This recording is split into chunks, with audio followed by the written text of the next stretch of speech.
Hello friends, जय माँ बगलामुखी, जय माँ निवासी। भाई कोई मेरे भाई लोग तो थोड़े नाराज़ हो गए कि मैम आप पूजा पाठ की बात कीजिए ना प्लीज़।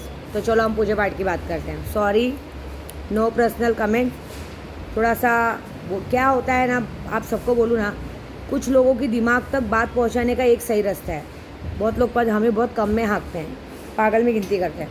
तो चलो जाने दो, फिर से वही बात नहीं। एनीवन, मुझे अभी किसी बंदे ने मैसेज किया था कि मैम अगर किसी सूफ़ी को, सूफ़ी में हमारे में सूफ़ी मतलब जैसे कोई बहुत जानकार आदमी होता है, कोई बहुत पूजे पाठ वाला आदमी होता है, या कोई पुजारी होता है जैसे हम लोग हैं, इनको अगर किसी ने गंदी चीज़ खिला दी हो, उसका क्या अंजाम होता है? गलती से दारू पिला दो, किसी गंदी चीज़ खिला दो, बहुत बुरा अंजाम होता है। क्योंकि जो सूफ़ी रहते हैं उनके साथ ऑलमोस्ट जिन और परियों की शक्तियाँ रहती हैं, जिन्नात रहते हैं, बड़े बड़े खबीस रहते हैं।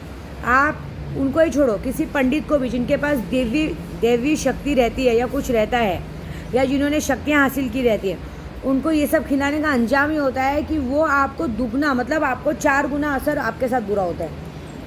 मैं पहले भी जैसे कि अपनी वीडियो में बता चुकी कि हम पंडितों को किसी का कोई किया कराएगा कोई असर नहीं होता। बहुत ज़्यादा होगा, मात्र 24 घंटों भी असर नहीं होता।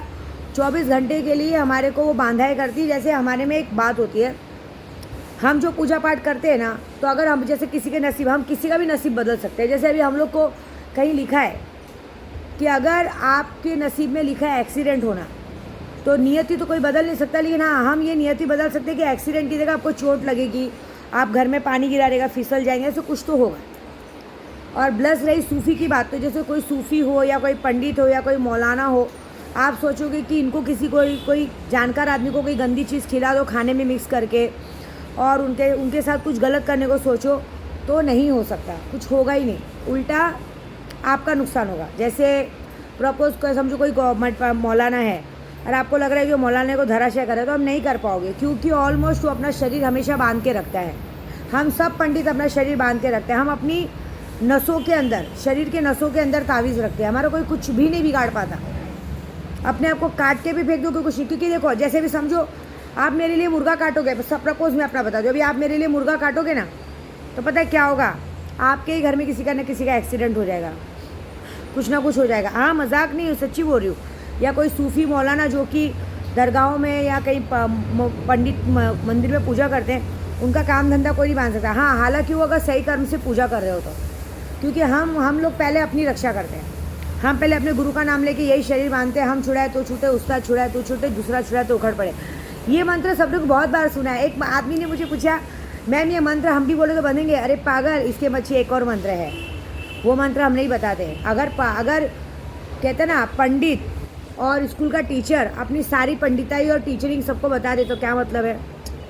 हम पंडित हो ना, हमेशा अपने एक गुप्त मंत्र अपने पास रखते हो, किसी को नहीं बताते। जो हमारी ताकत होती है वो हमारे साथ ही आती है और हमारे साथ ही ऊपर चली जाती है। तो ये काम कभी मत करें, किसी को भी ऐसे किसी भी पंडित या गुरु के ऊपर करने की कोशिश ना करें, क्योंकि कुछ असर नहीं होगा, उल्टा आपके ऊपर दूसरा असर हो जाएगा। ये किसी को गाली मत दो, ये मैं ऐसे नहीं बोल रही हूँ, आप करके देखो। आप कभी भी देखो, हमारे यहाँ पे एक केस आया था, उस औरत ने एक पंडित का दिल दुखाया था, उसे पूजा वूजा करवाई। नहीं करवानी चाहिए। मैं आपको भी सबको बोलती हूँ, जब ताकत नहीं हो तो मत करवाओ। करवाने के बाद उल्टा मत बोलो, क्योंकि एक तो आप लोग पहले गलती करते हो, उसके बाद उनको उल्टा बोल के कुछ नहीं बिगड़ेगा, आप उसका कुछ नहीं बिगाड़ पाओगे। क्योंकि उसका क्या होगा माने, बुरा असर। आप लिख के लेना, कितने लोग बेशरम होते रहे, हमारा क्या बिगड़ेगा? ज़िंदगी भर की सज़ा मिली। मेरे पास एक केस आया था, वो बंदा आज तक दुखी है, 20 साल हो गए, आज तक दुखी, वो आज तक पछता रहा है। उसको ब्राह्मण श्राप लगा है। उसको लग रहा है ये क्या होता है, ये कलयुग में, अरे कोई पंडित हमारा क्या बिगाड़ेगा। नहीं, ये गलती मत करो।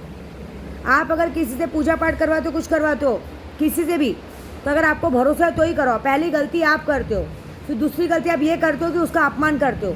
अपमान करके जो उसका अपमान करने की सज़ा मिलती है, उस अपमान का भरपाई है ही नहीं। कहते हैं ना, गुरु अपमान सबसे बड़ा अपमान होता है। उसकी माफ़ी तो भगवान ने भी नहीं दी है। सच बोलती हूँ, मैं भी अपनी बात को मानती हूँ, मैं भी गुरु जी को मानती हूँ। मैं भले उनसे नाराज़ कभी हो भी गई, लेकिन कभी उनको उल्टा नहीं बोलती हूँ। क्यों?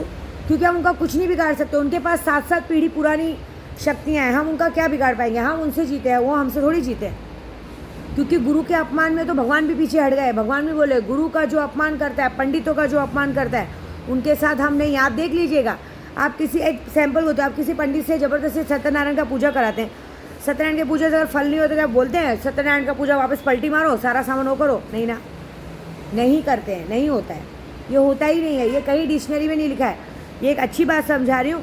कोई भी हमारे यूट्यूब पे जितने भी पंडित हैं, आप पहली बात उनसे पूजा मत करो। आप चाहे 5 लाख की पूजा करो, चाहे 10 लाख की करो, आपने अपनी खुशी दी है। बंदा अगर आपको अपने पास से दे रहा है तो अच्छी बात है।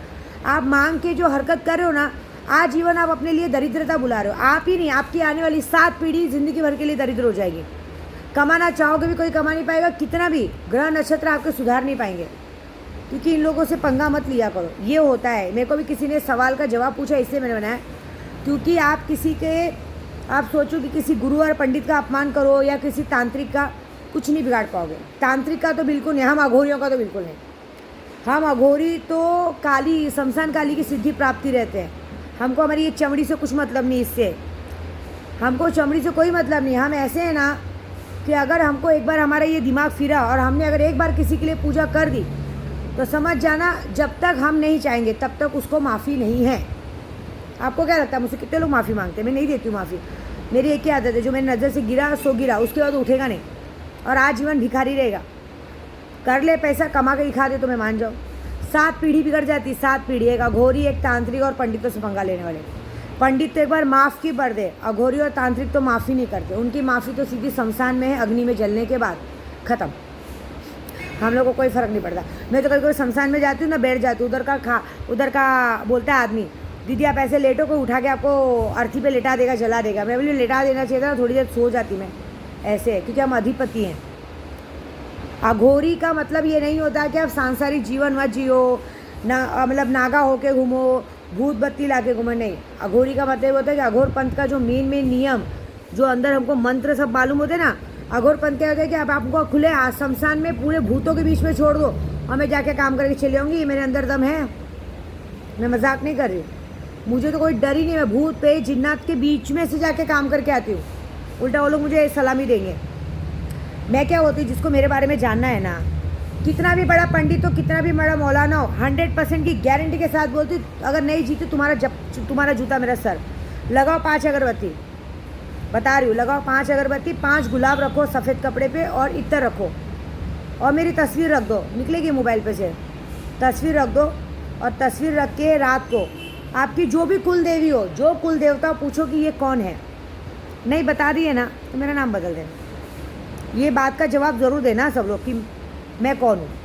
और जितने लोगों ने आज तक मुझे गालियाँ दी है, जितने लोगों ने मुझे उल्टा बोला है ना, नोटिस कीजिएगा 72 घंटे में, 24 घंटे में उनके साथ कुछ ना कुछ बुरा हुआ है। कोई हॉस्पिटल में जाके दवा लिया है, किसी को कुछ ना कुछ उसके साथ ज़रूर हुआ है।